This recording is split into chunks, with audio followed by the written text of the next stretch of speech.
पाने के योग्य है, कौन उद्धार पा सकता है, कौन यीशु से चंगाई पा सकता है। तो प्रभु ने कुछ दृष्टांतों से सिखाया है और इसी दृष्टांत के विषय में आज हम परमेश्वर के वचन से मनन करेंगे, अध्ययन करेंगे। तब मैं चाहता हूं कि बड़े ही ध्यानपूर्वक परमेश्वर के वचन को आप सुनेंगे। मैं आप सबसे विनम्र निवेदन करूंगा, जब वचन के समय आता है तो सभी का ध्यान केवल और केवल इस पर लगा रहे, संदेश को लगा रहे। जय मसीह की, हालेलुया। सो आइए मेरे साथ निकालेंगे मार्कुस रचित सुसमाचार 4 अध्याय पृष्ठ क्रमांक 56। अपने अपने बाइबल निकालेंगे मार्कुस रचित सुसमाचार 4 अध्याय पृष्ठ क्रमांक 56 पद 3 से लेके पद 9 तक पढ़ेंगे। पद 3 से लेके पद 9 तक पढ़ेंगे। कोई एक पढ़ेंगे तो बाकी सब ध्यान से सुनेंगे। सुनो, एक बोने वाला बीज बोने निकला। ठीक है, सुनो। सब सुन रहे हैं? हाथ हिलाकर बताओ तो सुन रहे हैं? कान हिलाकर बताओ तो सुन रहे हैं? नहीं, जरूरी है क्योंकि लिखा है ना, सुनो एक बीज बोने वाला बीज बोने निकला। आप और मैं सब किसान के बेटा बेटी हैं। आप लोग देखे होंगे कि कैसा बीज बोया जाता है खेती किसानी के समय। इसलिए थोड़ा ध्यान से सुनिए, आगे बढ़िएगा।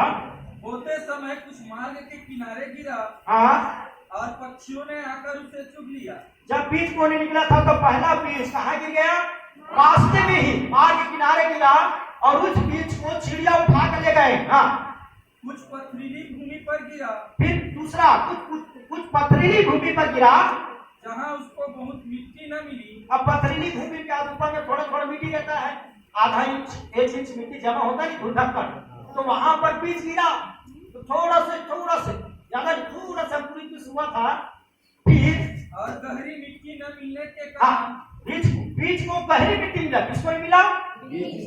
पहले तो बीज रास्ते में गिरा तो मिट्टी मिलने से पहले चिड़िया ले गए। दूसरा पथरीली में गिरा तो उसको मजबूत मिट्टी नहीं मिला, गहरे मिट्टी नहीं मिला तो यह अंकुरित होने से पहले ही नाश हो गया। और आगे? और जब सूर्य निकला तो जल गया। वो जल हो गया। और आगे? और जड़ न पकड़ने के कारण सूख गया, मतलब नाश हो गया। आगे बढ़िए। कुछ झाड़ियों में गिरा। अब तीसरा जो है, बीज बोने के समय कुछ बीज कहाँ गिर गया? झाड़ियों में गिरा और झाड़ियों ने बढ़कर उसे दबा दिया। वो इस समय बीज ना अंकुरित भी हो गया, अच्छा भूमि भी मिल गया, अंकुरित हो गया, अच्छा भूमि भी मिल गया, मतलब बढ़ भी गया, फल भी गया, फूल भी गया, पर दबा किसने दिया? झाड़ियों ने। आगे बढ़िए। और वह फल न लाया। और फल नहीं ला पाया, मतलब घर में गिराने के योग्य नहीं, सड़ गया वहीं पर, क्योंकि फिर बीजों को बढ़ने फूलने से ही पहले उसे क्या कर दिया? झाड़ियों ने दबा दिया। आगे? परंतु कुछ अच्छी भूमि पर गिरा। परंतु कुछ अच्छी भूमि पर बीज और वह उगा और बढ़कर फलवत हुआ। उगा और बढ़कर फलवत हुआ। और कोई 30 गुना, कोई 30 गुना, कोई 60 गुना, कोई 60 गुना और कोई 100 गुना, और कोई 100 गुना 100 गुना फल लाया। हालेलुया। 15 को भी पढ़ दीजिए। तब उसने कहा, तब प्रभु यीशु ने कहा, जिसके पास सुनने के लिए कान हो, जिसके पास सुनने के लिए वो सुन ले। वो सुने। अच्छा, कितने लोगों के पास सुनने के लिए कान है? बोलो ना, कान पकड़ के बताओ। कान पकड़ी लो भैया, पूरा ही निकल जाए। हालेलुया। जय मसीह की। जिसका कान है वो सुन लो। थोड़ा ध्यान से सुनेंगे। बीज बोने वाला बीज बोने निकला, नहीं लिखा है। और जैसे हम कहते हैं हमारा भारत देश कृषि प्रधान देश, यहाँ कृषि बहुत होता है। अब छत्तीसगढ़ को धान के कटोरा है, किसानों का ही राज्य है। छत्तीसगढ़ किसानों का ही राज्य है और यहाँ बहुत किसानी होता है। और हम सब कहीं ना कहीं किसान की बेटा और बेटी हैं। बाद में पढ़ लिख के कोई नौकरी करने वाला बन गया, कोई बिजनेस करने वाला बन गया, कुछ और अलग अलग कार्य करने के लिए बन गए। पर हम अच्छी तरह से भली भांति इस बात को जानते हैं प्रिय भाई बहनों कि बीज कैसे बोया जाता है। तो बीज बोने से पहले बीज को लेकर जाया जाता है। तो बीज बोने वाला जब बीज लेकर जा रहा था तो कुछ बीज रास्ते में पड़ा, जिसे चिड़िया चुग ली, नंबर 1 बात बताया। दूसरा बीज जो है पथरीली भूमि में पड़ा।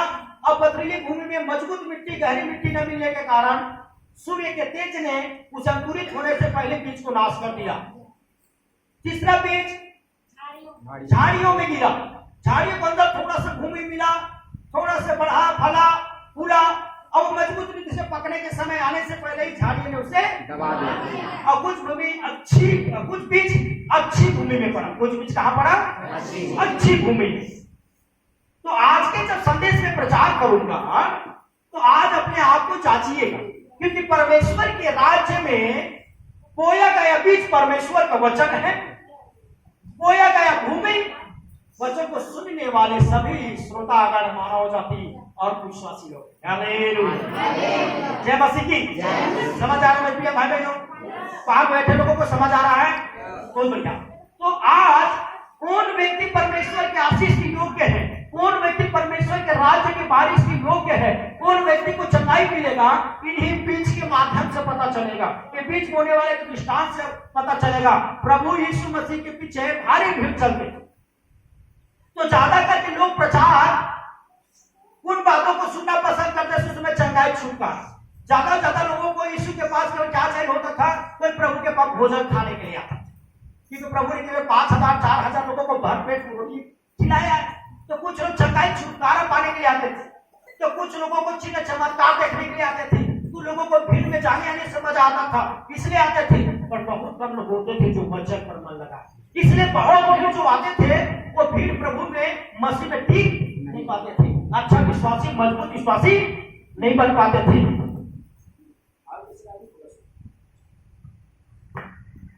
हालेलुया, आप सभी को समझ आ रहा है? उस समय ऐसा स्थिति था। और आज भी कई कलीसियाओं में खाली चंगाई छुटकारा के बारे में बताया जाता है, वचन में मजबूत नहीं होती। जो विश्वासियों वो मन वचन पर नहीं है, उनकी हालत क्या है वो अपने आप अवलोकन करेंगे। प्रभु यीशु ने बीज बोने के दृष्टांत बताया, फिर दृष्टांत बताने के बाद इसका अर्थ को भी बताया। उसको क्या बताया उसने? जिसमें आप लोगों के पढ़ूंगा इसी मजबूत सुसमाचार में लिखा है 14 पद से लिखा है, ध्यान से सुनेंगे। बीज बोने वाला का दृष्टांत, बीज वचन का बोता है, बोने वाला वचन बोता है। मतलब जैसे पार्टनर में क्या बोल रहा है आप लोगों के बीच में? वचन। शुरू बताया नहीं, वो बीज कौन है? परमेश्वर का वचन, ठीक है। और सुनने वाले हम लोग। 15 लिखा है, जो मार्ग के किनारे के हैं जहां वचन बोया जाता है, ये उन लोग या वे ये हैं जो उन्होंने सुना तो पर शैतान ने तुरंत आकर वचन को उनमें से बोया गया था उठा के ले जाता है। नंबर 1 जो रास्ते में गिरा था वो चिड़िया कौन है? वो शैतान था, ठीक है। वैसे ही जो पथरीली भूमि पर बोए जाते हैं, ये वे हैं जो वचन को सुनकर तुरंत आनंद से ग्रहण कर लेते हैं, परंतु अपने भीतर जड़ न रखने के कारण वे थोड़े ही दिनों के लिए रहते हैं, और इसके बाद जब वचन के कारण उन पर कलेश या उपद्रव होता है तो तुरंत वो ठोकर खाते हैं। दूसरा कौन है? थोड़ा देर वचन को सुनता है, उत्साहित हो जाता है। हाँ वचन, ठीक है। लिखा है, फिर जो झाड़ियों पर बोए गए जिन्होंने वचन सुना और संसार की चिंता, धन के धोखा और अन्य वस्तु के लोभ में समाकर वचन को दबा देता है और वो भी निष्फल रह जाता है। और जो अच्छी भूमि में बोए गए ये वे हैं जो वचन को सुनकर ग्रहण करते हैं, फल लाते हैं, कोई 30 गुना, कोई 60 गुना और कोई। हालेलुया। यहाँ पर प्रभु यीशु ने वचन का कभी बता दिया। अर्थ बताने के बावजूद भी मुझे ऐसा लगता है कि हम बहुत बार परमेश्वर के वचन को समझ नहीं पाते। इसलिए मैं आप लोगों के बीच में इसको साधारण शब्द में, इतने एकदम साधारण शब्द में जो शब्द और जो वाक्य, जो बातें आपको समझ आ जाए, उन्हीं बातों से इसको मैं और अच्छे तरीके से बताने का प्रयास करूंगा। तो प्रभु ने बीज बोने वाला दृष्टांत में कहा, बीज बोने वाला प्रभु के दास लोग हैं, और जो बीज लोग परमेश्वर के वचन है, और जो सुन रहे हैं वो प्रभु के लोग हैं, जो विश्वासी लोग हैं, जो प्रभु के भवन में आकर वचन को सुनते हैं, ठीक है। तो प्रभु ने यहाँ पर 4 बातों को दर्शाया है। वो बीच में किनारे पर रास्ते में, दूसरा पथरीली भूमि में, और तीसरा झाड़ियों में, और चौथा अच्छी भूमि में परमेश्वर के वचन को गिरने को दर्शाया। और चारों में देखते हैं किनारे में जो आया। अब इसको मैं 4 भागों में प्रभु ने बांटा है, इसलिए मैं 4 भागों में बांटता हूं। प्रथम श्रेणी के लोग कौन है? सुनिए, आप जो यहाँ बैठे ना, यहाँ भी 4 प्रकार के लोग बैठे। कितने प्रकार के लोग बैठे हैं? परंतु मैं नहीं जानता कि 4 प्रकार के लोग कौन है, परंतु आप इस वचन के माध्यम से जान जाएंगे कि 4 प्रकार का कौन सी श्रेणी में आप आते हैं। 4 श्रेणियों में है। तो प्रथम श्रेणी, सुनिए, प्रथम श्रेणी ये है कि जो वचन को, अभी वचन का प्रचार कर रहा नहीं, ये वचन को सुनता है, क्या करता है? और वचन को सुनने के बाद बहुत उत्साहित हो जाता है। हाँ, क्या वचन बताया पास्टर ने, वाह क्या बात है, क्या बात है, बस यहाँ पर थोड़ा देखे क्या बात। और मानो वह व्यक्ति है जो ऐसे चिकने मटके होते हैं। सुनिए, प्रथम शरीर के लोग कैसे होते हैं? वो ऐसे चिकने मटके होते हैं जिसमें पानी डालते जाओ और अंदर से पानी निकलते जाते। हालेलुया, समझ आ रहा नहीं आ रहा? मतलब प्रथम श्रेणी के लोग होते हैं जो वचन को सुनते हैं और एक काम से, जय मसीह, समझ आ रहा नहीं आ रहा है? उनको कितना भी सिखा लो, पाप पूरे मत करो, नशापान मत करो, बुरे विचार मत करो, मूर्ति पूजा मत करो, प्रभु वचन के बार बार आज्ञाएं शिक्षाएं भी सुनाई जा रही है और हाउ समझ आ रहा क्या? हाँ करके इधर से आते हैं, इधर से, और ऐसे लोग में परमेश्वर के वचन में को ये गंभीरता से नहीं लेने के कारण, सुने समझ नहीं सुन रहे हो, वो वचन को मजाक समझ लेता है और उनके जीवन से शैतान वचन को ले जाता है, और ये व्यक्ति परमेश्वर के राज्य के योग्य नहीं है, न ये चंगाई के योग्य है, न आशीष के योग्य है, और नहीं उद्धार के योग्य, क्योंकि इस वचन को सुना पर माना नहीं है। एक कान से सुना, एक कान से बाहर। ये प्रथम श्रेणी के लोग होते हैं जो मार्ग के किनारे पड़ा हुआ बीज। जय मसीह की, समझ आ रहा है? थोड़ा समय बताऊंगा, ज्यादा समय नहीं बताऊंगा आपके संदेश को, पर मैं चाहता हूं कि आप सुनिए और समझिए। दूसरा श्रेणी के लोग, जिसे प्रभु ने कहा पथरीली भूमि में पड़ा हुआ बीज। अभी पथरीली भूमि में पड़ा हुआ बीज क्या है? ये दूसरे श्रेणी के लोग वो लोग हैं जो वचन को सुनकर बड़ा आनंद हो जाते हैं, बहुत ही सुंदर ज्ञान, बहुत ही अच्छी बात, और इतना वो छड़ी फाड़ के लिए इतना भावेश हो जाते हैं, उत्साहित हो जाते हैं इस वचन के लिए कि बहुत उनको बड़ा बहुत अच्छा लगता है। अरे बहुत ही सुंदर वचन है, अब मैं यीशु को मानूंगा, बहुत सुंदर वचन, मैं प्रभु में चलूंगा, ये वचन मेरे जीवन के बड़े आशीष का कारण है। परंतु सुनिए, परंतु बोला ना, परंतु, किंतु, परंतु, कारण हमारे शब्द आता है, उनके पीछे कोई कारण, किंतु परंतु आए मतलब कोई कारण। परंतु ये वचन को सुना हुआ व्यक्ति ये वचन को समझा नहीं है, वचन को सुना है, वचन में आनंदित है, वचन में मजबूत नहीं है, वचन में क्या है? आनंदित है, और वचन को थोड़ा देर कितना अच्छा समझा है, पर उनके जीवन में, बात को सुनो, उनके जीवन में जब इसी वचन के कारण सताव आता है, क्या आता है? वचन के कारण, प्रभु यीशु को मानने के कारण थोड़ा बहुत सताव आ जाता है। जब कोई यीशु को मान रहा है, ये ईसाई हो रहा है, ये धर्म, कुछ लोग हम पर आरोप लगाते जी, झूठे आरोप जो बेबुनियाद, परंतु प्रभु यीशु का वचन कहता है मेरे नाम से, यीशु ने क्या कहा? मेरे नाम से तुम्हें लोग झूठी बात बोलकर क्या करेंगे? सताएंगे, निंदा करेंगे, और ऐसे जब सताव आता है कि तुम यीशु मसीह को मानोगे तो तुम्हारे साथ घिन कर देंगे, वो कर देंगे। ये आदमी वचन में मजबूत नहीं होने के कारण ये पथरीली भूमि में बोया गया बीज है, जो बीज को गहरा जमीन नहीं मिलता है, गहरा भूमि नहीं मिलता है, मजबूती बीज को नहीं मिलने के कारण ये बीज थोड़ा देर आगे बढ़ता तो है पर नाश हो जाता। हालेलुया। इसी तरह दूसरे श्रेणी के लोग वो लोग होते हैं, कलीसिया में आते बहुत है, इतना दिन से सेवकाई कर रहा हूं मेरे प्रिय भाई बहनों, लगभग 500 गांव से अधिक गांवों में मैं सेवकाई पे ले गया हूं और हजारों लोगों को सुसमाचार सुनाया हूं, कई जगह कलीसिया मीटिंग में गए हैं, लेकिन आज कहां है हजार लोग? मुझे बताइए तो।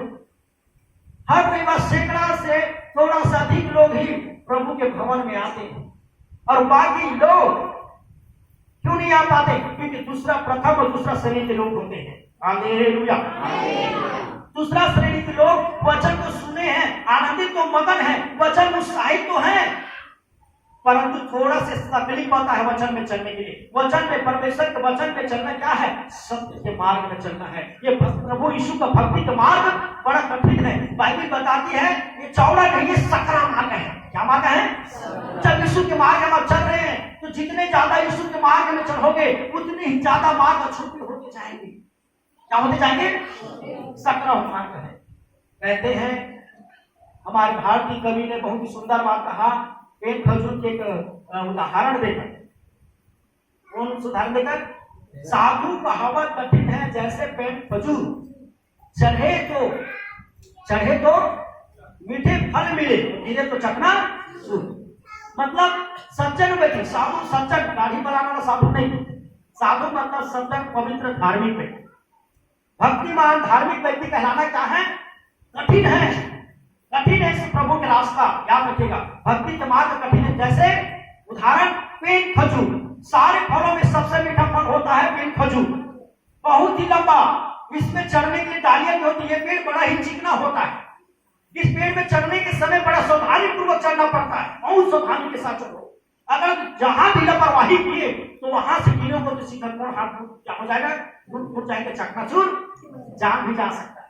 इसलिए सावधानी पूर्वक चढ़े, और सावधानी पूर्वक चढ़ गए तो दुनिया के सबसे मीठा फल आपको मिलेगा। उसी तरह परमेश्वर के राज्य है, परमेश्वर की वचन को सुनने के समय, समझने के समय और प्रभु में आने के समय, प्रभु में बढ़ने के समय कुछ कुछ कठिनाइयां आएंगे, कुछ कुछ परेशानियां आएंगे, कुछ कुछ संकटें आएंगे, सताओ, पीड़ा, कुछ भी। पर इस परिस्थिति में जो व्यक्ति प्रभु के वचन में बना रहेगा, अंत में अनंत जीवन पाएगा और मसीह में अच्छा फल को पाएंगे। Hallelujah, hallelujah. परंतु दूसरा श्रेणी के व्यक्ति ऐसे भी होते हैं। दूसरा श्रेणी के व्यक्ति वचन को सुनते बड़े आनंद से समझते हैं, परंतु जड़ पकड़े वचन का मजबूत होने के कारण, प्रभु में प्रार्थना के जीवन उसका मजबूत होने के कारण, आराधना के जीवन, परमेश्वर के सेवकाई के जीवन, प्रभु में भक्ति के जीवन मजबूत होने के कारण, प्रभु के वचन के कारण थोड़ा सा तकलीफ और सताव आता है, तो क्या करता है? प्रभु को छोड़कर चला जाता है। उनके जीवन में भी परमेश्वर के वचन फल। जय मसीह की। तीसरा श्रेणी, समझ आ रहा है आप सबको? तीसरा श्रेणी क्या? झाड़ियों में बोया गया बीज। कहा? झाड़ियों में बोया गया बीज को, झाड़ियां ही उस बीज के फसलों को क्या कर देता है? उड़ा देता है। तीसरा क्या है? तीसरा वह व्यक्ति लोग हैं, सुनिएगा, तीसरा वह विश्वासी लोग हैं और वह मनुष्य लोग हैं जो वचन को सुनते हैं। मेरे प्रिय भाई बहनों, जिनका बड़ा विश्वास अधूरा है। क्या समझ आ रहा है? बड़ा विश्वास अधूरा है। मतलब विश्वास में क्या होता है?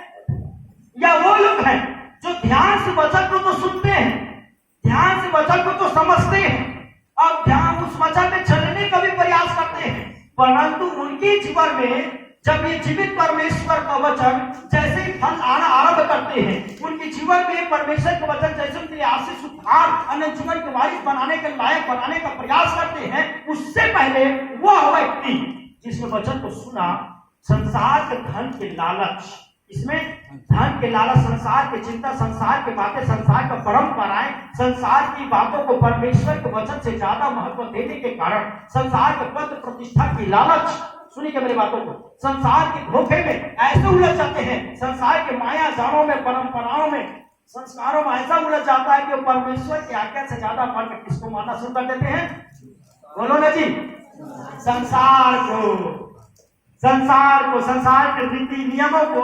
और ये व्यक्ति के जीवन में वचन फल लाने से पहले इस व्यक्ति के जीवन में ये संसारिक बातें पूरे वचन को क्या कर देता है?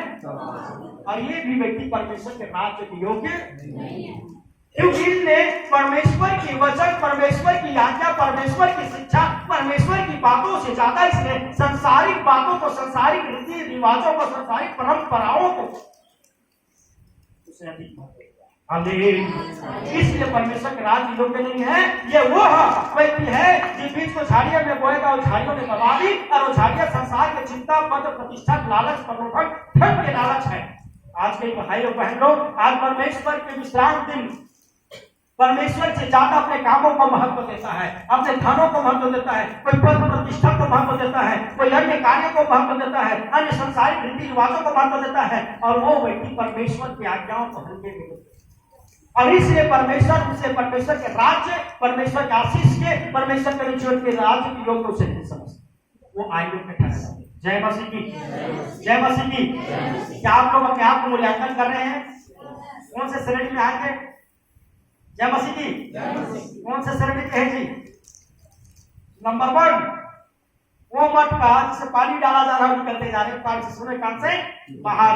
यहाँ हाँ प्रेस हालेलुया, बाहर में गए, अंदर में बैठे भूत, बाहर में बैठे बन के घूम रहे भूत हैं, यहाँ बैठे बड़ा विश्वासी, बाहर में निकले बड़ा रावण की तरह व्यवहार, समझ, यहाँ सभ्यता और शालीनता, बाहर में असभ्य शुरू हो गया, नशा पान, झगड़ा, लड़ाई, मारपीट, गुंडागर्दी। परमेश्वर को नहीं डर है क्या? परमेश्वर का भय नहीं है क्या? हालेलुया, जय मसीह की। वचन को सुन रहे हैं? ऐसे जोरदार ताली बजाएंगे परमेश्वर। हालेलुया। अंतिम श्रेणी में आ जाते हैं। तीसरा श्रेणी समझ आए नहीं आए? ये तीसरा वाला बहुत लोग हैं। तीसरा श्रेणी में बहुत लोग आते हैं, वचन को सुन रहे हैं, समझ रहे हैं, हालेलुया, प्रेज़ लॉर्ड। ये ऐसे भी लोग होते हैं तीसरा श्रेणी वाले, क्रिसमस का इंतजार है उनको, गुड फ्राइडे, ईस्टर को इंतजार रहता है। क्रिसमस में जाएंगे, मिठाई खाएंगे, ईस्टर में जाएंगे, भोजन करेंगे, 2-4 अच्छा खाना खा के प्रस्तुत कर दिए और अपने आप को बड़ा विश्वासी समझते। तीसरा श्रेणी के लोग वचन को सुन रहे हैं, पर पद, प्रतिष्ठा, लालच, प्रलोभन, धन के द्वारा, संसार की बातों में वो परमेश्वर के वचन को क्या कर रहे हैं बताइए? ऐसे हम लोग होते नहीं होते जी? बहुत लोगों को मुझको कॉल करके पूछते, भैया अब देखना क्रिसमस आएंगे ना, ये जो जगह बाहर में दिख रहा है छोटा पड़ जाता है,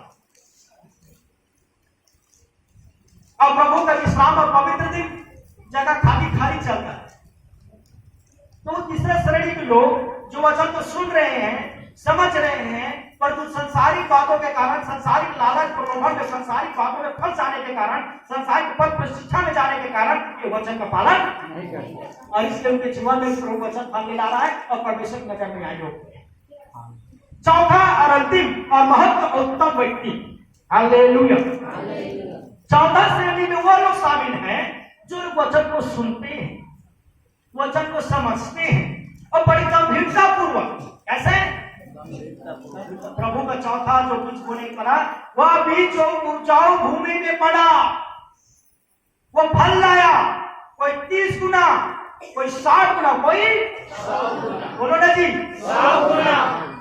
चौथा श्रेणी लोग वो लोग होते हैं जो वचन को गंभीरता पूर्वक सुनते हैं, बराबर परमेश्वर की आज्ञाओं का पालन करते हैं, शत्रक में से वचनों को गिनाई, जान को जोखिम में डाल के भी परमेश्वर के नाम को, परमेश्वर के स्थान को, परमेश्वर के वचन को प्रथम स्थान देते हैं। डालने के नहीं, सिर के मांग में डालने के तैयार हो, परंतु परमेश्वर की आज्ञा को नहीं तोड़ता। उनके जीवन में कई सताव आएंगे, कई कठिनाइयां आएंगे, कई परेशानी आएंगे, कई प्रकार की पीड़ाएं आएंगे, वो अपने अंदर वचन को अधिकारी से बसने देता है, वचन में ईमानदारी से चलता है, वफादारी से चलता है। यह व्यक्ति 30 साल न फैलाएंगे और ये परमेश्वर के राज्य के योग्य हैं, अन्य जीवन के योग्य हैं, उद्धार पाने के योग्य हैं, चंगाई पाने के योग्य हैं और ये परमेश्वर के बेटा बेटी बनने के योग्य। जो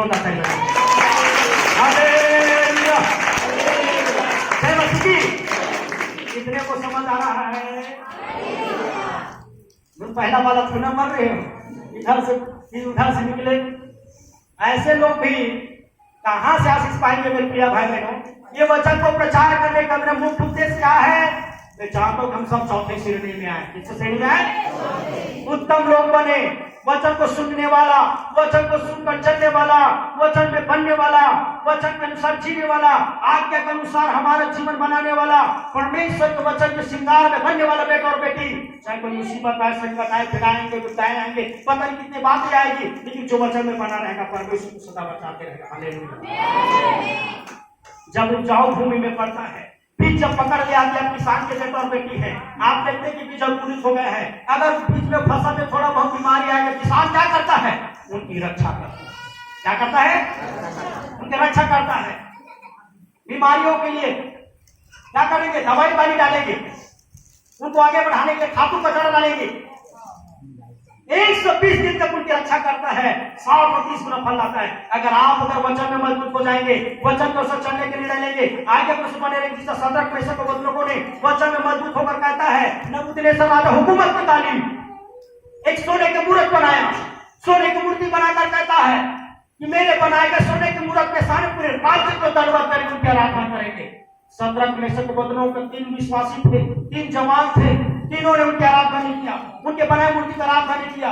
उसने भी नियम निकाला था, उनके बनाए गए मूर्ति का कोई आराधना नहीं करेगा, उसे आग की भट्टी में डाल दिया जाएगा, जिंदा डालने के मानकर। 3 लोग आराधना नहीं किए। राजा के सम्मुख 3 जवान को लाया गया।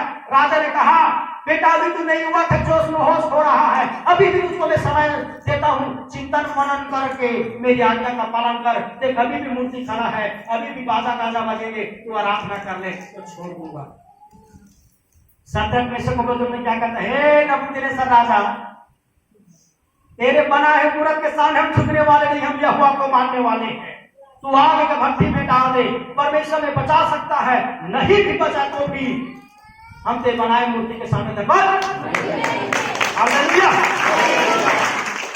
बड़े बड़े सूरवीर बलवंत लोग आए, हाथ पांव को चमचम ना बांधे और बांध कर उसको आग के भट्ठी में 7 गुना धक्का कर उसमें लोहा भी जल जाता, उसमें तीनों जवान को डाल दिए। बाइबल बताते हैं मेरे प्रिय भाई, डालने वाले तो जल गए। कौन जल गए? डालने वाले तो, पर जो आग में है वो तीनों जवान के मोजे जूते धागे का चलने का भी खुशबू और बदबू नहीं आ रहा। तब क्या देखा नबूकदनेस्सर राजा ने? तीनों के बीच में चौथा स्वरूप मसीह हुआ कर तीनों को क्या कर रहा है? आग से बचाना। किसान अपने भूमि जब पकड़ लेता तो फसल को क्या करता है? सुरक्षा बचाने के लिए खातून कचरा दवाई पानी डालकर अंतिम तो साथ देता है। अगर आज आप वचन को पालन करेंगे, वचन को चलने के निर्णय लेंगे, सारे संकटों से प्रभु रक्षा करेगा कि आप योग्य बारिश बन जाए, जीवन के बारिश बन जाए। हालेलुया। हम वचन मजबूत होता, हमें क्या बनना है? उत्तम भूमि बनना है। क्या बनना है? वह भूमि जो 100, 60 और 30 गुना फल लाता है। हम वचन को सुनने वाले और वचन पर चलने वाला बनना है। हम वचन को सुनकर तुरंत बढ़ाने वाला नहीं, वचन को सुनकर थोड़ा सताव में आकर प्रभु को छोड़ने वाला नहीं, या वचन को सुनकर मानकर संसार के लालच, पद, प्रतिष्ठा, धन, दौलत, नशा, पान, इस संसार के पूरी अभिलाषाओं में फंसकर, पूरे विचारों में फंसकर वचन को दबाने वाला नहीं, परंतु वचन पर मजबूत होकर चाहे कुछ भी स्थिति आ जाए। अभी फसल आप बोए हुए पियो, क्या फसल में संकट नहीं आए? क्या बीमारियां आती है? कभी पानी गिरा, कभी नहीं गिरा, कभी अधिक धूप तो कभी कम धूप, कितने दुख उठाते हैं फसल, तब जाकर 60 गुना फल लाता है। उसी तरह प्रभु के वचन हृदय में बोया गया है। आज इसमें अगर मजबूत हो जाओगे, अपने जीवन भर प्रभु के आनंद और शांति को पाओगे, अपने जीवन भर यीशु की चंगाई, छुटकारा, उद्धार को पाओगे और अंत में यीशु के साथ अनंत जीवन पाओगे। हालेलुया। यीशु मसीह की जय, यीशु मसीह की जय। विश्वास करता हूँ ये वचन आपसे बातचीत किया है, और अभी से रहकर घर में जाकर अपने आप को जांचिएगा। मैं कौन से श्रेणी में आता हूँ? प्रथम, द्वितीय, तृतीय या तो चतुर्थ। हालेलुया। ये आर्टिकल आपको व्हाट्सएप में भी मिल जाएगा। तो प्रभु आशीष दे सभी को। जय मसीह।